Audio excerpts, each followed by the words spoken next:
अस्सलाम वालेकुम दोस्तों, रोज़ाना की तरह आज की वीडियो में काफ़ी सारी नई और बड़ी अपडेट्स मौजूद है। जानेंगे उन तमाम अपडेट्स की डिटेल्स के बारे में, लिहाजा वीडियो को पूरा आखिर तक देखिए ताकि किसी भी किस्म की इंपॉर्टेंट डिटेल्स आपसे मिस ना हो। साथ ही साथ हमारे चैनल मियां भाई एक्सप्लेन को सब्सक्राइब करके बेल आइकन जरूर प्रेस कर लें ताकि इसी तरह के लेटेस्ट और फास्ट अपडेट्स आपको रोजाना रियल टाइम पर मिलती रहे। और जिन लोगों ने हमारे चैनल को सब्सक्राइब करके बेल आइकन प्रेस कर लिया है उन सबका तहे दिल से शुक्रिया। तो आइए जानते हैं आज 22 अप्रैल बरोज चाशुम्बे की ताज़ा तरीन और लेटेस्ट अपडेट्स के बारे में।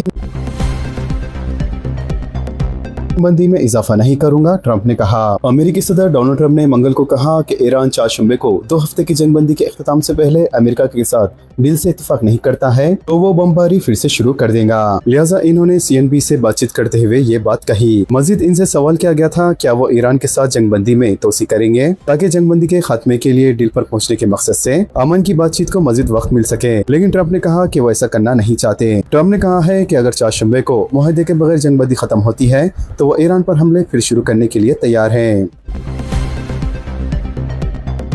सुप्रीम लीडर मुस्तफा खामनेई अपना वफ्द इस्लामाबाद भेजने के लिए राजी। अमेरिका और ईरान के बीच बढ़ती कशीदगी के दरमियान अमन मुज़ाकरात की कोशिश एक बार फिर तेज हो गई है। अमेरिकी नायब सदर JD Vance मंगल की सुबह इस्लामाबाद के लिए रवाना हो सकते हैं। लिहाजा जराये के हवाले से सामने आई कुछ मीडिया रिपोर्ट में बताया गया है कि व्हाइट हाउस पीर के रोज तक इस बात का इंतजार करता रहा कि ईरान बातचीत के लिए अपना वफ्द भेजेगा या नहीं।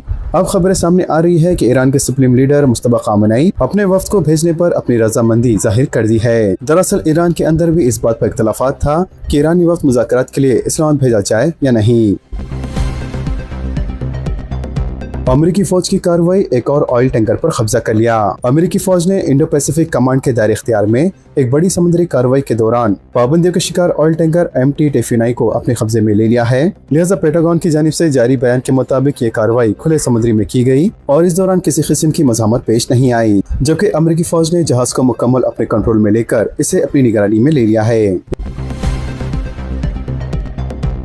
इसराइली वज़ीर आज़म हंगरी आए तो गिरफ्तार किया जाएगा। हंगरी के नए मुंतखब वज़ीर आज़म पीटर मेगियार ने इजरायली वज़ीर आज़म नेतन्याहू की गिरफ्तारी पर कहा कि इनकी हुकूमत किसी भी ऐसे आलिमी रहनुमा को गिरफ्तार करेंगी जिसके वारंट बैनुल-अक़वामी फौजदारी अदालत से जारी हुए हों। लिहाजा इनसे एक सहाफ़ी ने सवाल किया कि इसराइल के वज़ीर आज़म नेतन्याहू अगर हंगरी के दौरे पर आते हैं तो क्या इन्हें भी गिरफ्तार किया जाएगा, जिस पर पीटर मेगियार ने जवाब दिया कि इनकी हुकूमत किसी भी ऐसे आलिमी रहनुमा को गिरफ्तार करेंगी जिसके वारंट बैनुल-अक़वामी फौजदारी अदालत से जारी हुए हों। कशीदगी के बावजूद 10 हिंदुस्तानी जहाज आबने हार्मुज से गुजर गए। मिडिल ईस्ट में जारी कशीदगी के दरमियान हिंदुस्तानी जहाज मुसलसल आबने हार्मुज से आ रहे हैं। लिहाजा वज़ारत ख़ारजा के तर्जुमान रणधीर जायसवाल ने पीर को एक इंटर मिनिस्ट्री प्रेस कॉन्फ्रेंस में बताया कि अमेरिका ईरान के दरमियान कशीदगी शुरू होने के बाद से अब तक मजमूई तौर पर 10 हिंदुस्तानी झंडे वाले जहाज आबने हार्मुज से गुजर चुके हैं। वाज़ेह है आबने हार्मुज में फंसे हिंदुस्तानी जहाजों में से हुकूमत अंदरून मुल्क कीन गैस की कमी को देखते हुए LPG टैंकरों को पहले ही निकालने पर तवज्जो दे रही है, जबकि कई LPG टैंकरों को बाहिफाजत रास्ता मिल चुका है। लेकिन मिडिल ईस्ट में जारी कशीदगी की वजह से हिंदुस्तान में खाना पकाने वाली गैस इसकी कमी की सूरत हाल अभी भी बरकरार है। नॉर्वे को तेलंगाना में सरमायाकारी की दावत। तेलंगाना ने नॉर्वे की कंपनियों को रियासत में life science, health care, clean energy और उभरती हुई टेक्नोलॉजी के शोबों में सरमायाकारी के मौके तलाश करने की दावत दी है। लिहाजा वजीर इंफॉर्मेशन टेक्नोलॉजी व इंडस्ट्री डी श्रीधर बाबू ने मंगल के रोज नॉर्वे के सनतकारों और कंपनियों से अपील की है कि वो तेलंगाना में सनतें कायम करें और रियासत को लाइफ साइंस, हेल्थ केयर और ग्रीन टेक्नोलॉजी में सरमायाकारी के लिए एक मिसाली मुकाम करार दिया। वाज़ेह है इस बातचीत का मरकज तेलंगाना और नॉर्वे के दरमियान 2 तरफा ताउन को मजबूत बनाना और तवील मुद्दती शराकत के लिए शोबों की निशानदही करना था।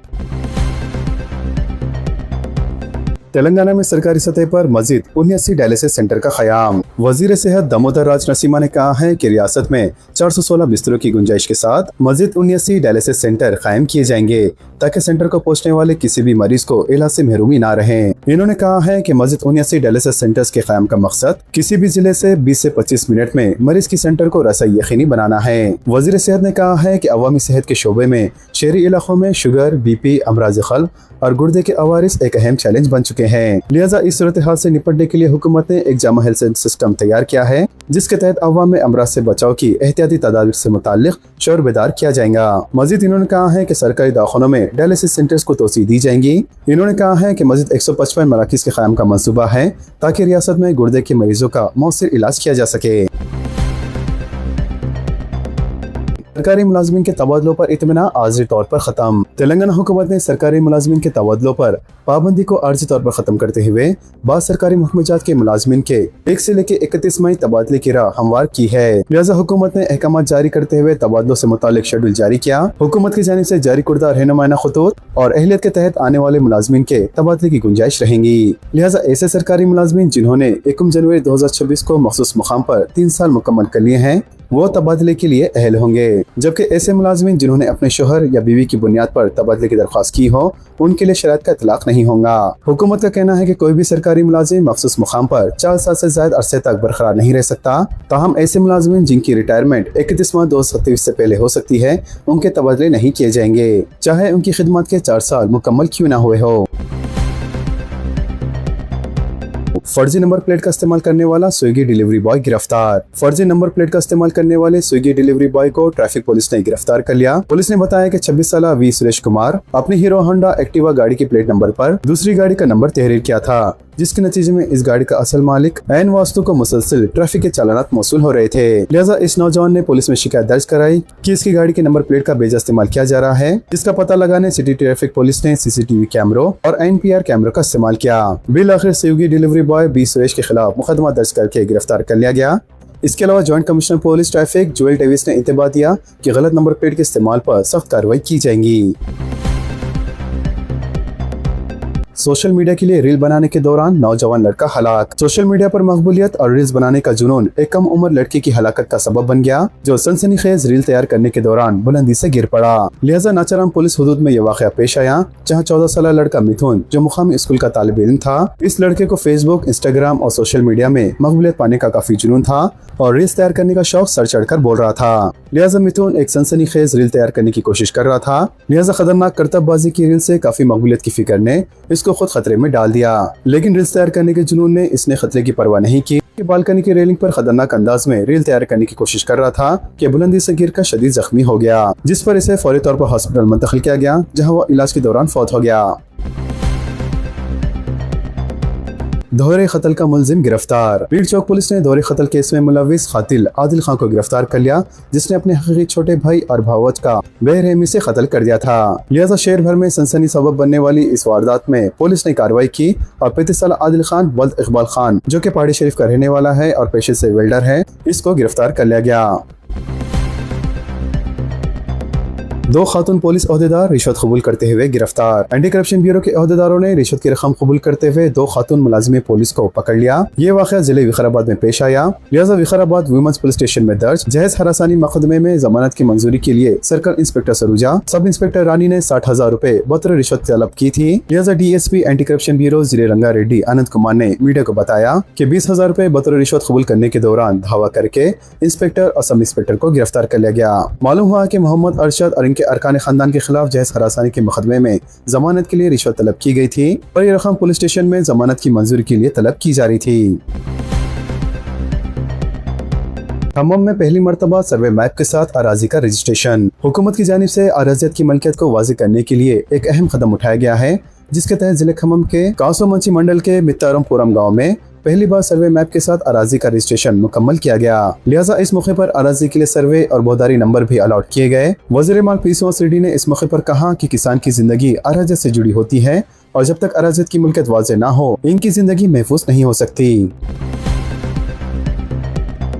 पॉलीसेट के लिए दरख्वास्तों के अदखाल की तारीख में आज तक तोसी। Telangana state board of technical education and training ने पॉलिटेक्निक कोर्सेज में दाखिलों के लिए मुनक़द होने वाली TG पॉलीसेट के लिए दरख्वास्त देने की आखिरी तारीख में आज तक तोसी कर दी है। लिहाजा ओहदेदारों के मुताबिक जिन तुलबा ने अब तक दरख्वास्तें जमा नहीं कराई थी उनके लिए ये एक अहम मौका है। लिहाजा फीस के साथ 22 अप्रैल तक ऑनलाइन दरख्वास्तें जमा कराने की सहूलत फराहम की गई है, जबकि पहले से तयशुदा शेड्यूल के मुताबिक पॉलीसेट का इम्तिहान 13 मई को मुनक़द किया जाएगा और अहल तुलबा सरकारी वेबसाइट के जरिए ऑनलाइन दरख्वास्तें जमा करा सकते हैं। हुक्काम ने बताया है कि तकनीकी वसाइल और दीगर वजूहात के बाइस दरख्वास्त देने से रह जाने वाले तुलबा के मफाद को मद्देनजर रखते हुए ये फैसला किया गया है। शहर के कुछ हिस्सों में पीने के पानी की सरबराही मुतासिर। Hyderabad metropolitan water supply and sewerage board ने कहा है कि हालिया मौसमी तब्दीलियों के बायस बिजली की सरबराही मुतासिर हुई है, जिससे शहर के कुछ हिस्सों में पीने के पानी की फरहमी मुतासिर हुई है। हुक्काम के मुताबिक सिंगूर और मंजीरा पंप वाले हाउस इलाकों में तेज आंधी, सालाबारी और गैर मौसमी बारिश की वजह से मनफी हालत का सामना करना पड़ा। दरख्त भी झड़ से उखड़ गए, बिजली की तारें भी टूट गयी, जिसकी वजह से बिजली की फराहमी में खलल पड़ा। लिहाजा बिजली की इन रुकावटों की वजह से पंपिंग के काम को आर्जी तौर पर रोका जा रहा था, जिसकी वजह से पानी की सप्लाई में तागिर और खलल पड़ रहा था। अहदेदारों ने नोट किया कि 15 से 30 मिनट तक बिजली की कटौती ने मंजीरा वाटर सप्लाई सिस्टम का काम को मुतासिर किया, जबकि इतवार के रोज बिजली की एक बड़ी रिकॉर्ड ने तकरीबन 60 घंटे तक पंपिंग रोक दी, जिसकी वजह से पानी की सप्लाई का शेड्यूल बुरी तरह से मुतासिर हुआ, जिससे आरसीपुरम, चंदानगर, मियापुर, कुकटपल्ली, एरागड्डा, एसआर नगर और सनतनगर जैसे इलाके मुतासिर हुए। नेहरू ज़ूलॉजिकल पार्क में जानवरों को गर्मी की शिद्दत से महफूज रखने के इक़दामात। शहर हैदराबाद के नेहरू ज़ूलॉजिकल पार्क में जानवरों और परिंदों को गर्मी की शिद्दत से महफूज रखने हुक्काम तमाम इक़दामात कर रहा है। लिहाजा जंगली जानवरों, परिंदों और रेंगने वाले जानवरों के लिए हुक्काम एहतियाती तदाबीर के हिस्से के तौर पर तमाम हिस्सों में छोटे रेन गन से पानी का छिड़काव कर रहा है। तमाम जानवरों की हिफाजत और गर्मी की शिद्दत से महफूज रहने फलों का भी इंतजाम किया जा रहा है और जानवरों और परिंदों को डिहाइड्रेशन से बचाने वफ्तन खफ्तन पानी फराहम किया जा रहा है। तेलंगाना में फी इन्वेस्टमेंट बहरान, 14 लाख तलबा मुतासिर।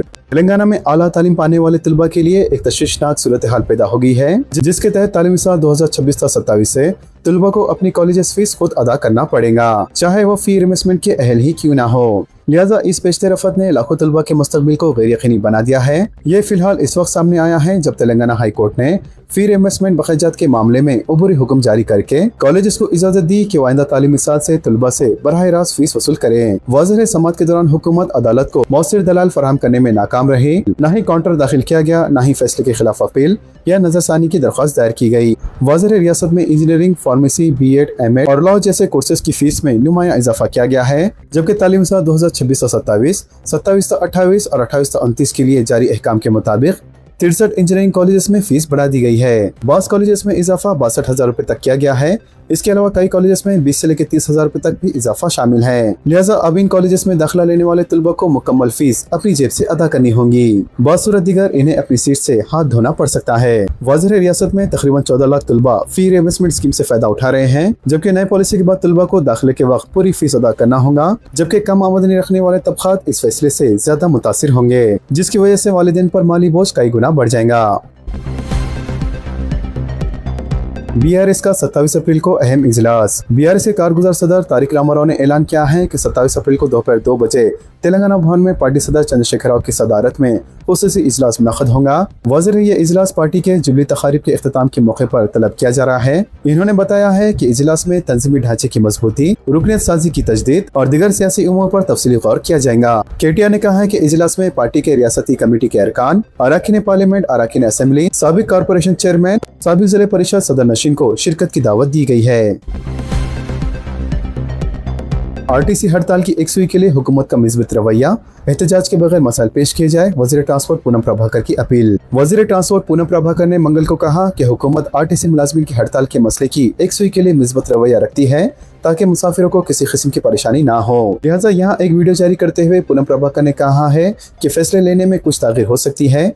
आरटीसी मुलाजमीन की जानिब से उठाए गए तमाम मसाइल का जायजा लेने के लिए 4 अहदेदार पर मुश्तमिल एक कमेटी तश्कील दी गई है, जो आरटीसी मुलाजमीन के मसाइल का संजीदगी के साथ जायजा लेंगी। मजीद इन्होंने कहा है कि महकमे आरटीसी के तमाम नुमाइंदे अपने मसाइल इस कमेटी के सामने पेश करें और डिप्टी चीफ मिनिस्टर भट्टी विक्रमार्का भी मसाइल की एक सुई में कोई कसर बाकी नहीं रखेंगे और वो खुद भी इस बातचीत में शामिल रहेंगे। वज़ीर ट्रांसपोर्ट ने कहा है कि रोजाना 65 लाख मुसाफिरीन आरटीसी बसों में सफर करते हैं, जिनमें दही इलाकों की गरीब अवाम भी शामिल है, जो रोजगार के लिए मुख्तलिफ मुकामात पर बसों के जरिए आते जाते हैं। वज़ीर ट्रांसपोर्ट ने कहा है कि बतौर मुलाजमीन आप और बतौर हुकूमत हम दोनों की ये जिम्मेदारी है कि अवाम को किसी किस्म की तकलीफ ना हो। उन्होंने मजीद कहा है कि हम महकमे आरटीसी के तहफ़्फ़ुज़, मुलाजमीन की फलाह बहबूद और मुसाफिरीन की सहूलत का ख्याल रखेंगे। लिहाजा इन्होंने आरटीसी मुलाजमीन के यूनियनों के नुमाइंदों से ख्वाहिश की है कि वो किसी भी किस्म की रुकावट या एहतजाज के बगैर अपने मसाइल अहदेदारों की कमेटी के सामने पेश करें और इनकी हुकूमत भी इन मसाइल को हल करने के लिए पुरअज़्म है।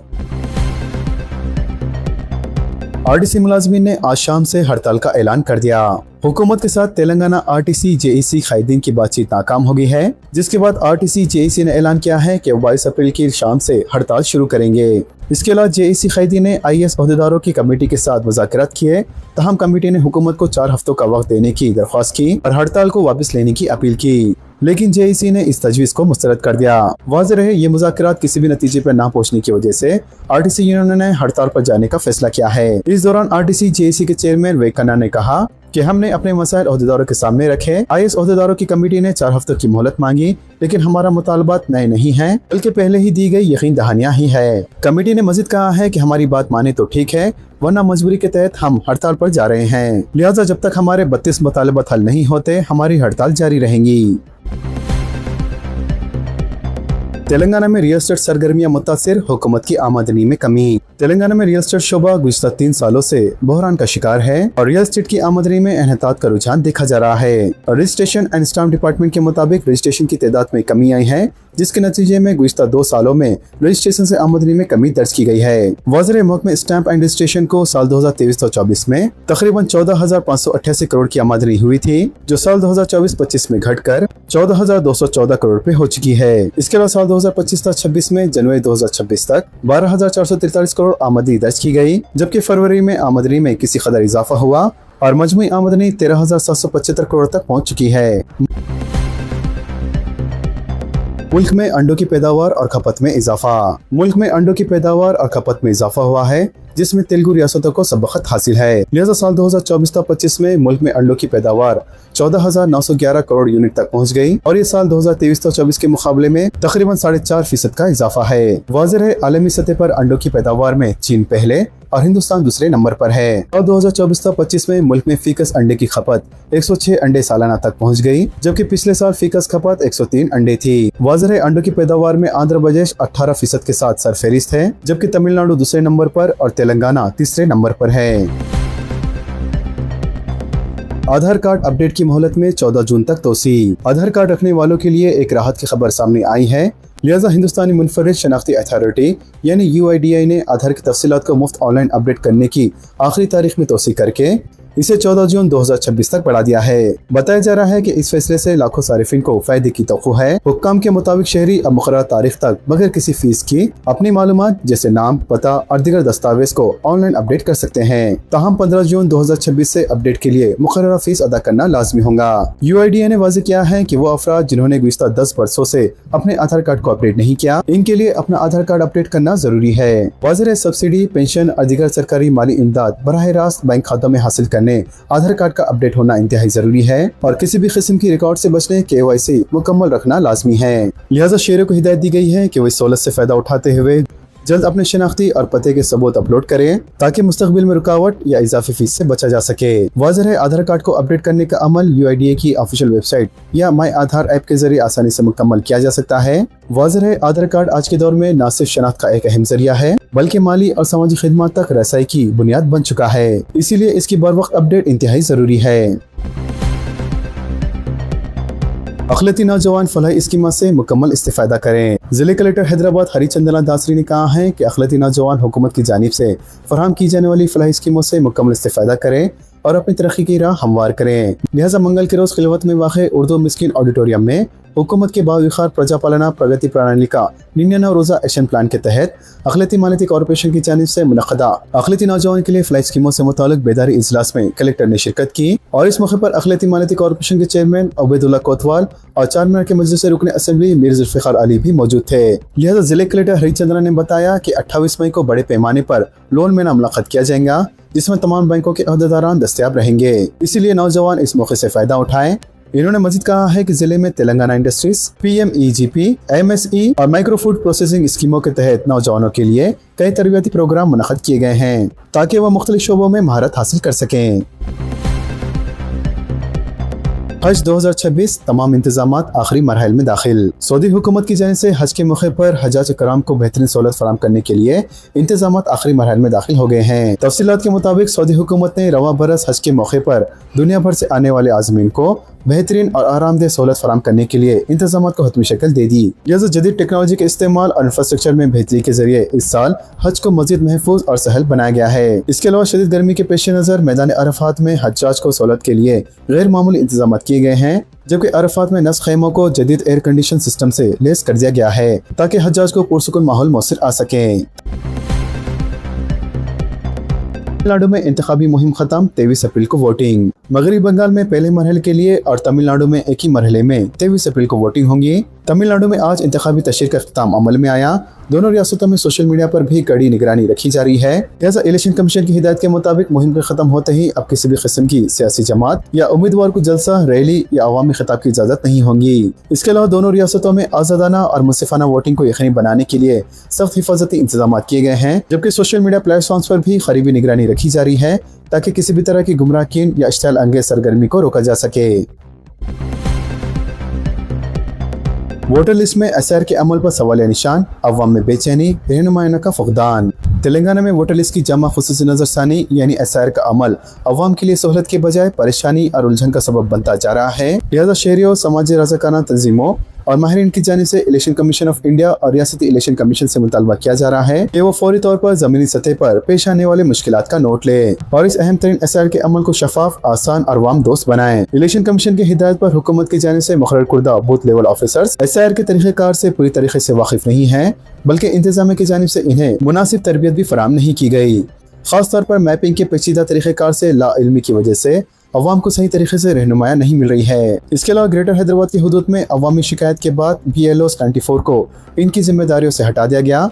ताहम नए मुकर्रर कुर्दा अमले को भी बाज़ाब्ता तरबियत न मिलने से मसाइल वैसे ही बरकरार है। वाज़ेह है एसआर के अमल में सबसे बड़ी रुकावट 2002 की वोटर लिस्ट और मौजूदा वोटर लिस्ट के दरमियान मैपिंग करना है। बड़ी तादाद में ऐसे वोटर्स हैं जिनके नाम 2002 की फहरिस्त में शामिल नहीं थे, लेकिन मौजूदा फहरिस्त में मौजूद है, मगर इन्हें वाज़ेह नहीं किया जा रहा है कि वो अपनी हैसियत कैसे बरकरार रखें। अगरचे कि 2002 वोटर लिस्ट में नाम शामिल न होने की सूरत में 11 या 12 मुतवादिल दस्तावेज में किसी एक दो को भी लाजमी करार दिया गया है, लेकिन इनका इस्तेमाल के हवाले से कोई वाज़ेह रहनुमाया फराहम नहीं की जा रही है, जिसके बाइस अवाम में बेचैनी बढ़ रही है। इसके अलावा शहरी और दही इलाकों में रिहाइश की तब्दीली एक आम अमल है, जिसकी वजह से कई वोटर्स के नाम फहरिस्त राई दहिंदगान से गायब हो चुके हैं, मगर इन्हें दोबारा इंदराज के तरीक़ेकार के बारे में कोई मालूमात फराहम नहीं की जा रही है। मज़ीद ये कि एसआर के अमल को जून तक मुलतवी किए जाने के बाद बाज़ BLOs अवाम को मुनासिब जवाब देने से भी गुरेज कर रहे हैं। इसके अलावा फैमिली मैपिंग के मामले में भी संगीन बेज़ाब्तगियां सामने आई है। दही इलाकों की 2002 वोटर लिस्ट में शोहर और बीवी के नाम मौजूद है और ऐसे लोग शहर हैदराबाद के अलावा दिगर अजला को मुस्तकिल तौर पर मुंतकिल हो गए हैं, जो 2002 की वोटर लिस्ट से शोहर की मैपिंग करते हुए बच्चों को भी इसमें शामिल किया जा रहा है, जबकि बीवी को नजरअंदाज करते हुए इन्हें अपने वालिदैन से मैपिंग कराने का मशवरा दिया जा रहा है। इसके अलावा ऐसे मामला जहां वालिदैन का इंतकाल हो चुका है, ऐसे खवातीन के लिए कोई वाज़ेह हल फराम नहीं है, इससे शदीद गुस्सा और बेचैनी पाई जा रही है। बिजली के बिल्स में 1 साल तक डिस्काउंट। तेलंगाना हुकूमत ने आवाम को बड़ी राहत देते हुए बिजली के बिल से मुतालिक एक अहम फैसला लिया है, जिसके तहत 1 साल तक सारिफीन से सर चार्जेस वसूल न करने का ऐलान किया गया है। लिहाजा महंगाई के इस दौर में हुकूमत का ये ऐलान आवाम के लिए एक बड़ी राहत के तौर पर करार दिया जा रहा है, जिससे मौजूदा बिलों में इजाफा नहीं होगा और ये आम लोगों के लिए एक बड़ी राहत है। वाज़ेह है हुकूमत ने इस सिलसिले में अहकाम भी जारी कर दिए हैं। तो दोस्तों, इन तमाम खबरों से मुतालिक आप सबकी क्या राय है नीचे कमेंट बॉक्स में जरूर जाहिर करें और इसी तरह के लेटेस्ट और फास्ट अपडेट्स के लिए हमारे चैनल के साथ जुड़े रहें। हमारे इस वीडियो को आपस में ज्यादा से ज्यादा शेयर करें और हमारे चैनल मियां भाई एक्सप्लेन को सब्सक्राइब करके बेल आइकन प्रेस करना ना भूलें। तो मिलते हैं अगली वीडियो में काफी सारी नई और बड़ी अपडेट्स के साथ। जब तक के लिए अपना ख्याल रखें। अल्लाह हाफिज एंड सब्सक्राइब।